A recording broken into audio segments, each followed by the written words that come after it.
एक गांव में एक किसान रहता था। उसका खेत उसके गांव से बहुत दूर था, इसलिए कोई भी मजदूर वहां जाकर मजदूरी करने को तैयार नहीं होता था। वो बड़ा परेशान, जिससे पूछता वो मना कर देता। एक दिन उस किसान को एक आदमी मिला। उस आदमी से उसने कहा कि भाई काम करोगे? तो वो तैयार हो गया। उसने कहा कि मेहनत से काम करोगे? तो वो आदमी बोला कि भाई जब तेज़ हवा चलती है तब मैं चैन से सोता हूँ।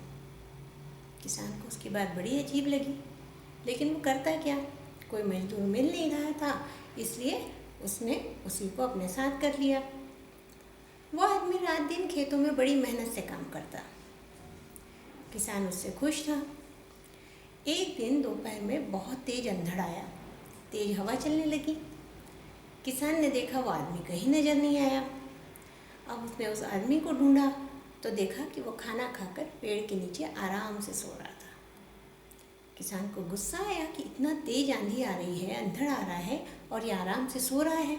इसे फसलों को बचाने के लिए, उनको ढकने के लिए व्यवस्था करनी चाहिए।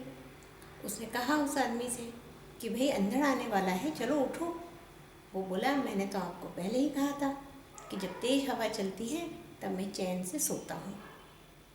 अब किसान को गुस्सा तो आया, लेकिन वो समय नहीं था गुस्सा करने का। वो भागा अपनी फसलों की तरफ, अपने खलिहान की तरफ। वहाँ जाकर वो देखता है कि खलिहान की सारी फसल अच्छे से रखी हुई है, तिरपाल से ढकी और बंधी हुई। अब उसे उस आदमी की बात का मतलब समझ में आया।